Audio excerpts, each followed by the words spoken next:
Praise the Lord. प्रभु यीशु मसीह के नाम से मैं आपका हार्दिक स्वागत करता हूं। आज के कार्यक्रम को आरंभ करने से पूर्व हम प्रार्थना करें।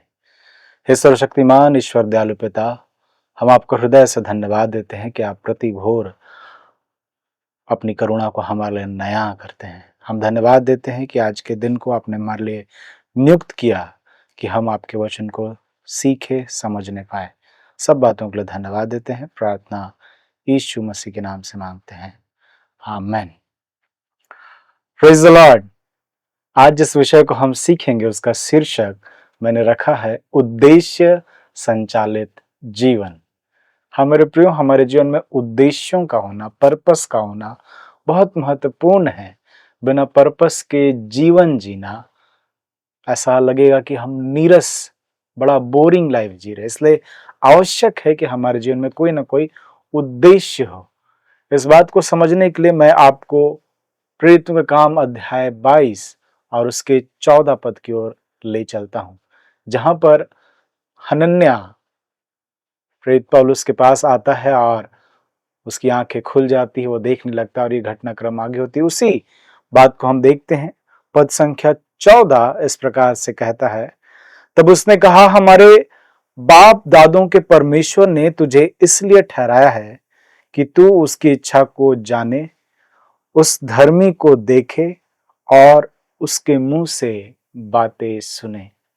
प्रेरित पौलुस जो पहले शाऊल था, परमेश्वर ने जब उसे बुलाया, हनन्याह के द्वारा जब उसे देखने लगा, तब हनन्याह के द्वारा जो बातें कही गई परमेश्वर की ओर से पौलुस को कही गई, तुझे इसलिए ठहराया गया, इसलिए नियुक्त किया गया है कि तू परमेश्वर की इच्छा को जाने, तू उसे देखे, तू उसके मुंह से बातें सुने।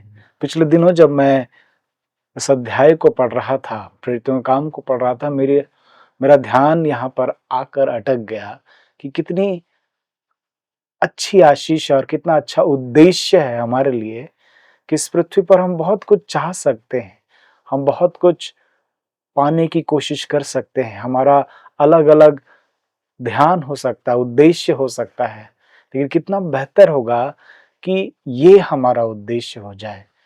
प्रेरित पौलुस को और दूसरे कामों के लिए भी बुलाया गया। उसे अन्य जातियों के बीच सुसमाचार प्रचार प्रसार के लिए बुलाया गया। उसे राजाओं के सामने, हाकिमों के सामने परमेश्वर के गवाह के रूप में बुलाया गया। लेकिन उन सब से कहीं ऊपर मैं इस बात को देखता हूं कि परमेश्वर ने उसे नियुक्त किया कि वह उसकी इच्छा को जाने, उसे देखे और उसके मुंह से बातों को सुने। कितनी अच्छी बातें यहाँ पे लिखी हुई है। तो सवाल उठता यह है, क्या प्रेरित पौलुस अपने जीवन भर में इन बातों में सफल हो सका? क्या वह परमेश्वर की इच्छा जान सका? क्या वह उसे देख सका? क्या वह उसके मुंह से बातें सुन सका? हम बाइबल में से कुछ पदों को देखते हैं। हम निकालेंगे प्रेरितों का काम 9 अध्याय 15 से 16 पद, जहां पे प्रेरित पौलुस की बुलाहट के बारे में हमें मालूम चलता है। यहां इस प्रकार से लिखा हुआ है, परंतु प्रभु ने उससे कहा, अर्थात हनन्याह से कहा, तू चला जा, क्योंकि वह तो अन्य जातियों और राजाओं और इस्राएलियों के सामने मेरा नाम प्रकट करने के लिए मेरा चुना हुआ पात्र है, और मैं उसे बताऊंगा कि मेरे नाम के लिए उसे कैसा कैसा दुख उठाना पड़ेगा। तो प्रेरित पौलुस को आरंभ ये बातें नहीं बताई गई, ये बातें तो हनन्याह पर प्रकट की गई कि प्रेरित पौलुस जो है वह अन्य जातियों में, राजाओं के सामने, हाकिमों के सामने परमेश्वर का गवाह होने के लिए नियुक्त किया गया। यह परमेश्वर की इच्छा थी, लेकिन यह आरंभ में पौलुस को नहीं बताई गई थी, यह तो हनन्याह को बताई गई थी। लेकिन आगे चलकर हम इस बात को जानते हैं कि प्रेरित पौलुस इस इच्छा में, जो परमेश्वर की इच्छा थी कि वह उसका चुना हुआ पात्र होकर अन्य जातियों के मध्य जाए, राजाओं हाकिमों के सामने खड़ा हो, वह अनेक प्रकार के दुखों को उठाए, वह जान पाया। इसलिए तो वो कहता है कि बंधन और क्लेश मेरे लिए तैयार है, तब भी वह पीछे नहीं हटता है, क्योंकि वह जानता है कि यह परमेश्वर की इच्छा उसके जीवन के लिए है, और भी परमेश्वर की इच्छा उसके जीवन के लिए थी और निश्चय वो जान पाया। मैं एक और वचन से चाहता हूं कि हम पढ़ें इफिसी की किताब 5 अध्याय और पद 10 और उसके 17 पद को हम लोग देखते हैं। यहाँ इस प्रकार से लिखा है, और यह परखो कि प्रभु को क्या भाता है। जब प्रेरित पौलुस इफिसियों की कलीसिया को पत्र लिख रहा है तो कहता है कि परखो कि प्रभु को क्या अच्छा लगता है। 17 पद इस प्रकार से कहता है, इस कारण निर्बुद्धि ना हो पर ध्यान से समझो कि प्रभु की इच्छा क्या है।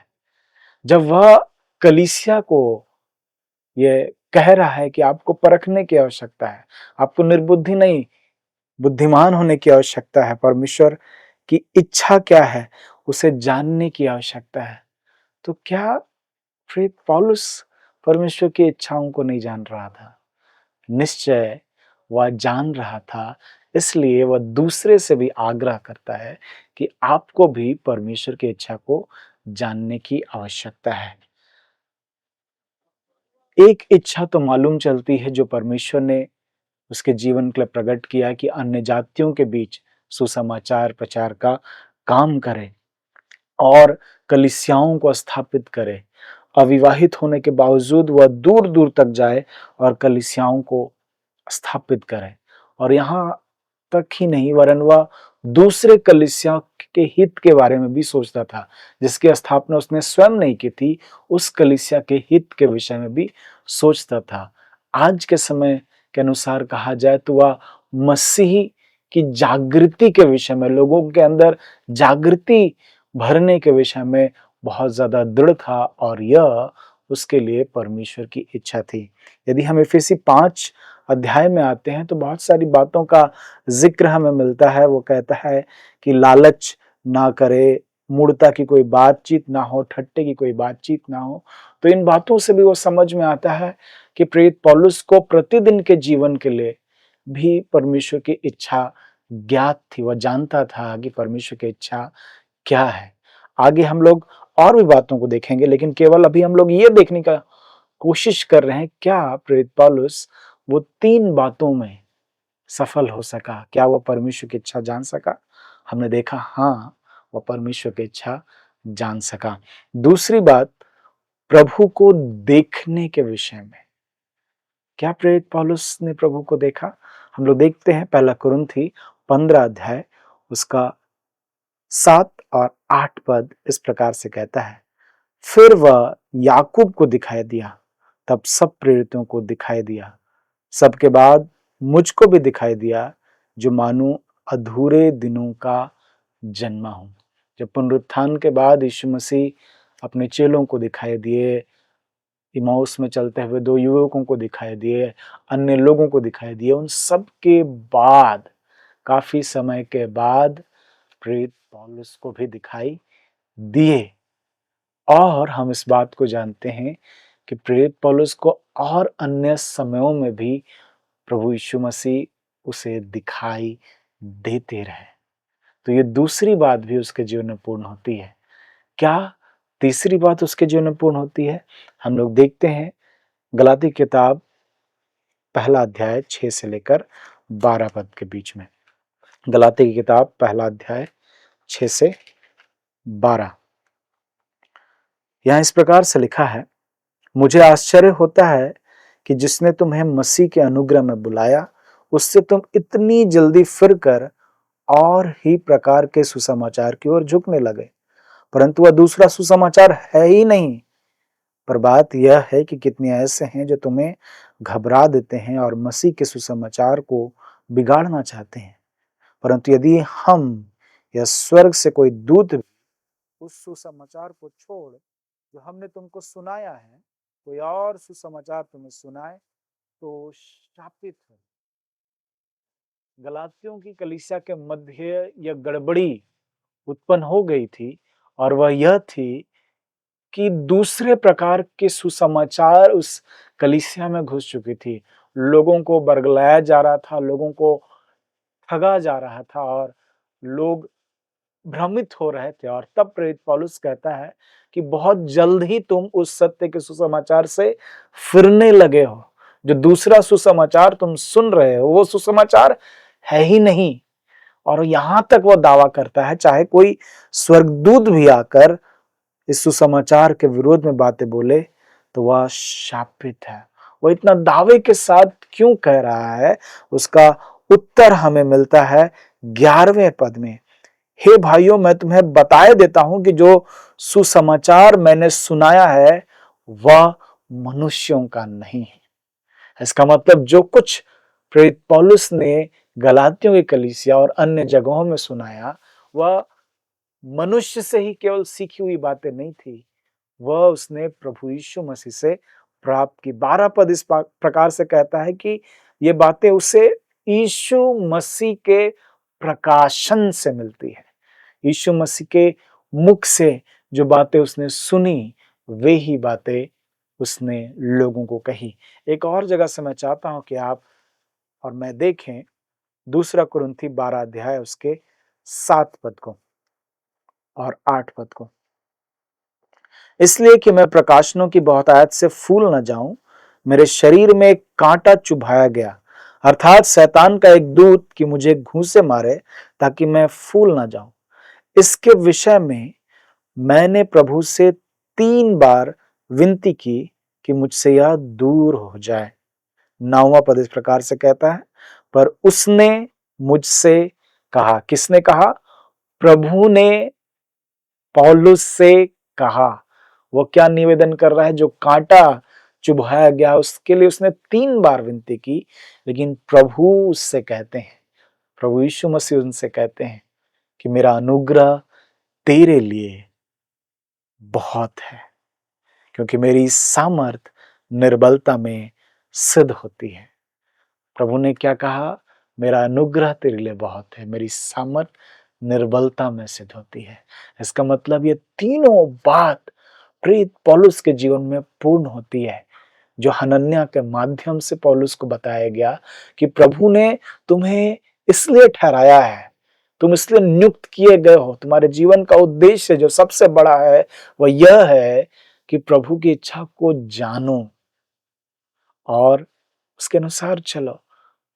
दूसरी बात, प्रभु को देखो। तीसरी बात, प्रभु के मुख से सुनो। मेरी आज प्रार्थना है और जब से मैं इन पदों को पढ़ रहा हूं, मैं अपने जीवन के लिए प्रार्थना कर रहा हूं कि प्रभु ये बातें मेरे जीवन में भी हो जाए। मेरे जीवन का सबसे बड़ा उद्देश्य यही होने पाए कि मैं आपकी इच्छा को जानने पाऊं, आपको देखने पाऊं और आपके मुख से सुनने पाऊं। अब कई बार हम लोग झेप सकते हैं, कई बार अपने अंदर सवाल खड़े कर सकते हैं, मुझसे मुझसे प्रभु बातें करेगा? क्या मुझे प्रभु दिखाई देगा?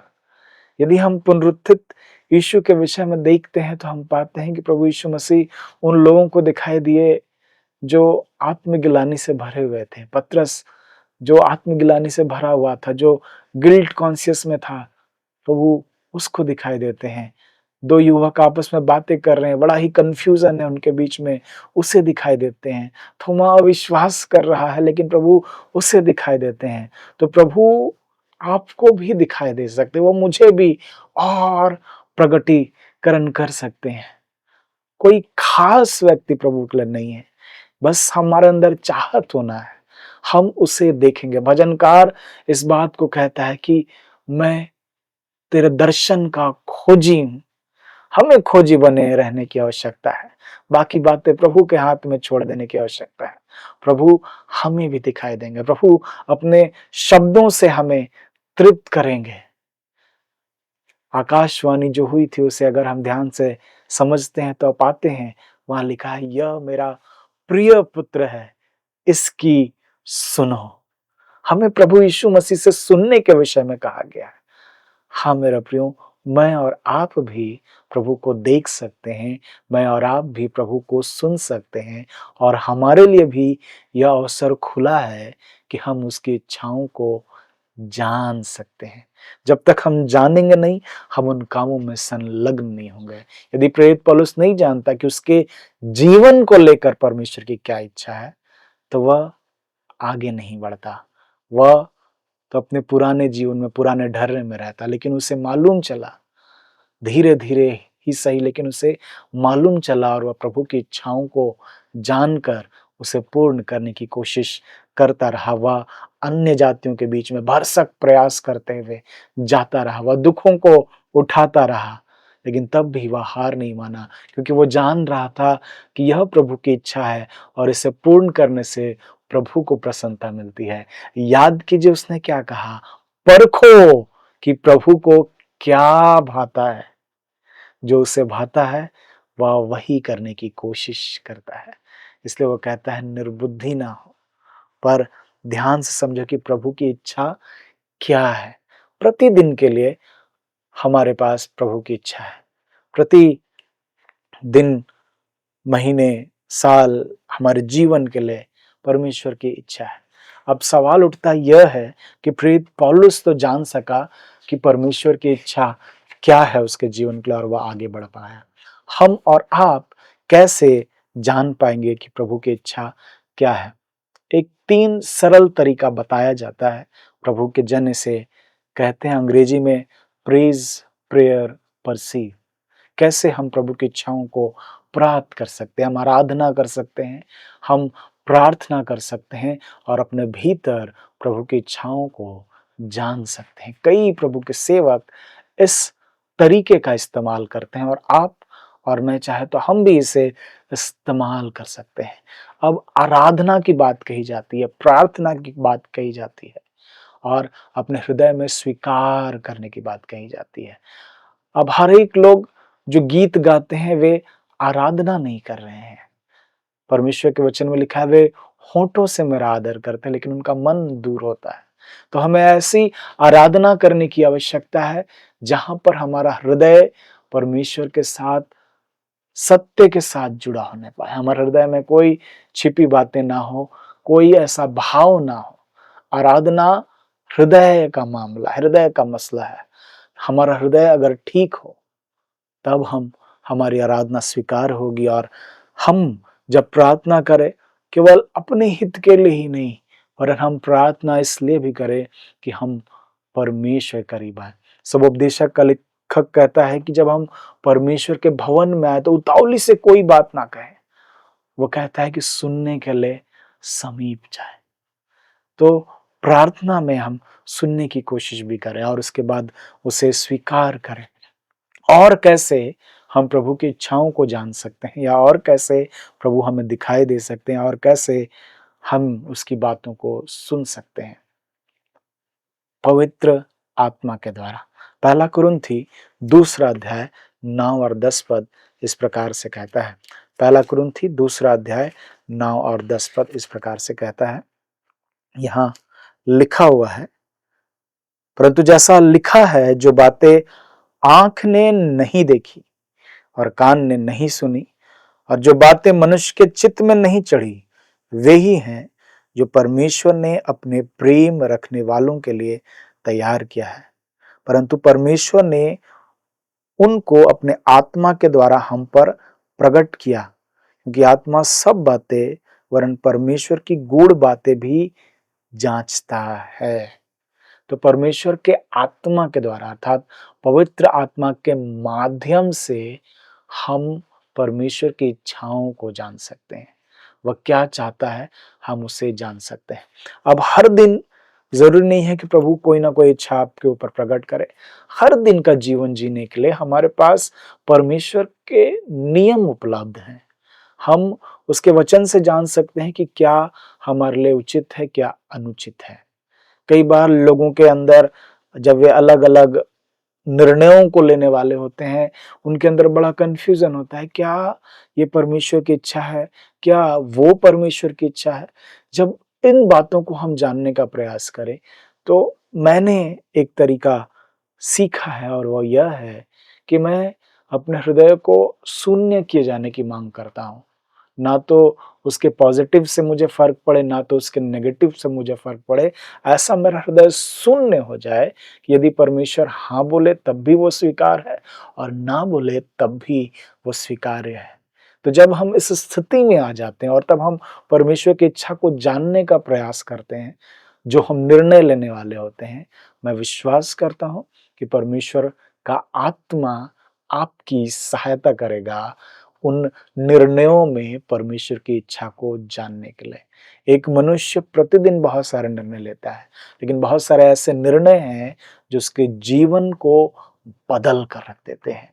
तो ऐसे निर्णय जब आपको लेना हो, मेरी सलाह यह होगी कि आप परमेश्वर के चरणों में आए। आप प्रार्थना, आराधना कर सकते हैं और आप पवित्र आत्मा के माध्यम से इस बात को जान सकते हैं कि परमेश्वर की इच्छा आपके लिए क्या है। एक और बात मैं आपके साथ प्रकट करना चाहता हूं। प्रेरित पौलुस ने पहला कुरिन्थी 7 अध्याय में कुछ ऐसी बातों को कहा है जो उसने स्वयं परमेश्वर से सीधे-सीधे प्राप्त नहीं की, प्रभु यीशु मसीह से सीधे-सीधे प्राप्त नहीं की, लेकिन तब भी वह कहता है कि मुझे प्रभु की ओर से आज्ञा नहीं मिली, लेकिन भी वो कुछ-कुछ बातों को कहता है। विशेषकर विवाह के बारे में, कुंवारे का विवाह के विषय में, कुंवारी के विवाह के विषय में, विधवाओं के विषय में वो कहता है मुझे प्रभु से आज्ञा नहीं मिली, लेकिन मेरी सम्मति है, मेरी राय यह है। और आज भी लोग प्रेरित पौलुस के द्वारा कहे गए उन बातों को मानते हैं। ऐसा कैसे होता है? मैंने इस बात को सीखा और समझा है। प्रेरित पौलुस प्रभु की संगति में रहने वाला व्यक्ति है और जब वह उसकी संगति में रहता है तो कई बार ऐसा हो जाता है कि जब हम किसी के साथ घनिष्ठ संबंध में रहते हैं, हम अगला की इच्छाओं को जान जाते हैं कि वो इस वक्त क्या चाहता है। जब पति पत्नी बड़े लंबे समय में एक साथ रहते हैं, वो उनके पानी मांगने से पहले भी पानी दे देते हैं, चाय मांगने से पहले भी चाय दे देते हैं, क्योंकि उनको मालूम चल जाता है साथ रहने के कारण कि अब उन्हें इस बात की आवश्यकता है। ठीक इसी प्रकार मैं समझता हूँ कि प्रेरित पौलुस भी कुछ आज्ञाओं को जो सीधे-सीधे परमेश्वर से नहीं पाने के बावजूद भी वह ऐसा महसूस करता है कि उसके पास जो बातें वो अपने हृदय में महसूस कर रहा है वह प्रभु की आज्ञा है और वह उसे लोगों को देता है और लोग उसका अनुसरण भी करते हैं। तो हम कैसे और जान पाते हैं? जब हम परमेश्वर के साथ घनिष्ठ संबंध में रहते हैं। बाइबल कहती है जो उसके साथ संगति करता है वो उसके साथ एक आत्मा हो जाता है। उस एक आत्मा वाले अनुभव को हम प्राप्त करें, हम शून्य हो जाए और परमेश्वर हमारे ऊपर और ज्यादा विराजमान हो जाए। और कैसे हम इस बात को जान सकते हैं कि प्रभु की इच्छा क्या है? एक वचन मैं चाहता हूं कि हम लोग एक साथ पढ़ते हैं, पहला कुरिन्थी 4 अध्याय उसके 4 पद को। लिखा है, क्योंकि मेरा मन मुझे किसी बात में दोषी नहीं ठहराता, परंतु इससे मैं निर्दोष नहीं ठहरता, क्योंकि मेरा परखने वाला प्रभु है। प्रेरित पौलुस कह रहा है कि मेरा मन मुझे दोषी नहीं ठहराता है। तो कई बार हो सकता है आपको वचन याद नहीं हो, कई बार हो सकता है वचन का कोई प्रकाशन आप तक नहीं पहुंच रहा है, कई बार हो सकता है कोई प्रभु का जन आपके इर्द गिर्द ना हो, तब आपके अंदर बड़ा कश्मकश हो सकता है कि कैसे हम प्रभु की इच्छाओं को जाने। आपका विवेक, कॉन्शियस आपको सही निर्णय लेने में सहायता कर सकता है, लेकिन इसके लिए आवश्यक है कि हमारा विवेक शुद्ध हो। यदि यह अशुद्ध है तो हमारा निर्णय गड़बड़ा जाएगा, हमारा जो विचार है वो गड़बड़ा जाएगा। तो इसलिए आवश्यक है कि हमारा हृदय शुद्ध हो, हमारा विवेक शुद्ध हो और तब हम विवेक के अनुसार भी जान पाएंगे कि परमेश्वर की इच्छा क्या है। प्रतिदिन के जीवन के लिए यह विवेक हमारी बड़ी सहायता करता है। हम जानते हैं कि हमारे विवेक में ये बातें पाई जाती है कि क्या अच्छा है, क्या बुरा है। कोई हमें नहीं सिखाता, लेकिन हम अपने भीतर में इन बातों को जानते हैं। लेकिन जब हम ज़्यादा संसार के साथ संगति करते हैं, तो यह विवेक दूषित होता चला जाता है और इसे परखने की क्षमता कम होती चली जाती है। इसलिए आवश्यक है कि हमारा विवेक शुद्ध हो कि हम परमेश्वर की इच्छाओं को जान सकें। मैं आपको उत्साहित करना चाहता हूँ कि आप और मैं प्रभु को देख सकते हैं अपनी आँखों से, क्योंकि वो चाहते हैं कि हम उससे देखें, वो चाहते हैं कि हम उससे सुनें। केवल यह उद्देश्य प्रेरित पौलुस के लिए नहीं है कि वह उसकी इच्छाओं को जाने, उसको देखे, उसको सुने, यह आपके और मेरे लिए भी उपलब्ध है। और अगर ये हमारे जीवन का उद्देश्य है, ये बातें हमारे जीवन को संचालित करेगी और हम रुकेंगे नहीं, हम आगे बढ़ते चले जाएंगे। कोई काम को यदि हम उद्देश्य मानकर चले, वो काम पूरा हो जाएगा और फिर वो उद्देश्य खत्म हो जाएगा।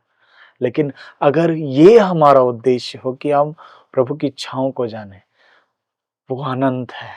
हम उससे देखें, हम जितना देखेंगे उतना सीखेंगे, हम जितना उसे सुनेंगे और सीखेंगे। तो आवश्यक है कि हम प्रभु को जानने की कोशिश करें। देखने के विषय में मैं एक और बात आपके साथ कहना चाहता हूँ। हम प्रभु यीशु मसीह को कैसे देख सकते हैं? बाइबल इब्रानी की किताब पहला अध्याय में कहती है कि पूर्व युग में परमेश्वर ने बाप दादाओं से थोड़ा थोड़ा करके बातें की, लेकिन इस अंतिम युग में वो अपने पुत्र के द्वारा हमसे बातें करता है। हम कैसे कर सकते हैं? मैं जो अभ्यास करता हूँ वो यह है कि मैं प्रभु यीशु मसीह को हर परिस्थिति में देखने की कोशिश करूं और वचन में उसे और ज़्यादा देखने की कोशिश करूं। प्रभु यीशु कौन है? प्रभु यीशु क्या करता है? वो मेरे लिए कौन-कौन है? जब मैं इसे देखने की कोशिश करता हूँ, मैं प्रभु यीशु के रूप को निहारने की कोशिश करता हूँ और जितना ज़्यादा मैं देखता हूँ, मैं सीखता चला जाता हूँ। एक वचन कहता है कि जबकि गवाहों का ऐसा बड़ा बादल हमको घेरे हुए, तो आओ हर एक रोकने वाली वस्तु, उलझाने वाले पाप को दूर करके हम धीरज से दौड़ें। और लिखा है विश्वास के कर्ता और सिद्ध कर्ता यीशु की ओर ताकते रहें।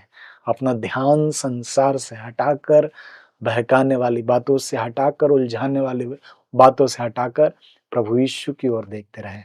जब अब हम वचन पढ़ें, हम प्रभु यीशु मसीह को देखें। मैं सीख रहा हूँ और मैंने सीखने का प्रयास किया और मैं जानता हूँ कि जब प्रभु यीशु मसीह दृष्टांत कहते हैं, उस दृष्टांत में वह स्वयं होते हैं, पिता होते हैं या परमेश्वर का राज्य होता है, ये सारी बातें होती हैं। तो जब अब मैं बाइबल पढ़ता हूँ, मेरा नज़रिया अलग होता है और जब मैं उसे देखता हूँ, मैं सीखता चला जाता हूँ। बाइबल कहती है कि परमेश्वर अपने मुख का प्रकाश हम पर प्रकाशित करना चाहता है। वह हमें असहाय नहीं छोड़ना चाहता, वह हमें अनाथ नहीं छोड़ना चाहता और इसलिए आवश्यक है कि हमारे जीवन का सबसे ऊपर का जो उद्देश्य हो वो यही हो कि हम उसकी इच्छाओं को जानें, हम उसे देखें, हम उससे सुनें। प्रभु यीशु मसीह भी जब इस पृथ्वी पर थे, उन्होंने यह कहा कि मेरा भोजन यह है कि परमेश्वर की इच्छा के अनुसार चलूं और उसके काम को पूरा करूं। प्रभु यीशु मसीह भी इस पृथ्वी पर रहते हुए पिता की इच्छा को सबसे ऊपर रखते हैं। मैं और आप भी ये निर्णय ले लें कि ये हमारे जीवन का उद्देश्य है कि हम प्रभु की इच्छाओं को जानें और बाकी वो दोनों बातें कि हम उसे देखें, हम उसे सुनें। और जब हम ऐसा करेंगे, मेरा विश्वास है कि ज़िंदगियाँ बदलेगी। हम भीतर से बदलेंगे, बाहर से नहीं वरन भीतर से बदलेंगे और एक बड़ा अंतर हम अपने परिवार में, समाज में पैदा करेंगे। प्रभु हम सबको बहुतायत की आशीष दे। आइए हम प्रार्थना करें। सर्वशक्तिमान यहोवा पिता परमेश्वर, हम आपको हृदय से धन्यवाद देते हैं। प्रभु आपने केवल ये बुलाहट, केवल यह उद्देश्य प्रेरित पौलुस के लिए नहीं दी, वरन आप प्रेरित पौलुस के माध्यम से हमारे जीवन में प्रकट करना चाहते हैं। प्रभु आप अपनी इच्छाओं को हम पर प्रकट करना चाहते हैं। हमने आज सीखा कि कैसे हम आपकी इच्छाओं को जान सकते हैं। प्रेज़, प्रेयर, परसीव इन बातों के माध्यम से, आराधना के माध्यम से, प्रार्थना के माध्यम से, पवित्र आत्मा के माध्यम से, विवेक के माध्यम से, आपके साथ घनिष्ठ संगति के माध्यम से, इन सब बातों को हमने सीखा है। हमारी सहायता कीजिए। प्रभु हम अपने मन को किसी भी रीति से कम ना करने पाए, छोटा ना करने पाए कि स्वर्ग का परमेश्वर मुझे क्यों दिखाई देगा, मुझसे क्यों बातें करेगा। लेकिन हम देखते हैं प्रभु, प्रेरित पौलुस भी तो प्रभु लोगों को सताने वाला था, लेकिन तब भी आप उस पर प्रकट होते हैं। आज हमारी स्थिति जैसी भी, हम यीशु के नाम से मांगते हैं, हम पर अपने आप को प्रकट करें। प्रभु जी, प्रेरित पौलुस कहता है जब पिता को अच्छा लगा कि प्रभु को मुझ पर प्रकट करे। हाँ प्रभु, हमें भी ऐसा अवसर दे कि प्रभु यीशु मसीह हम पर अपने आप को प्रकट करें। सब बातों के लिए आपको हृदय से धन्यवाद देते हैं। प्रभु आत्मा में हमें लिए चलाइए और दिन प्रतिदिन के जीवन में हमारा विश्वास बढ़ता चला जाए। प्रभु यीशु मसीह के नाम से आमीन।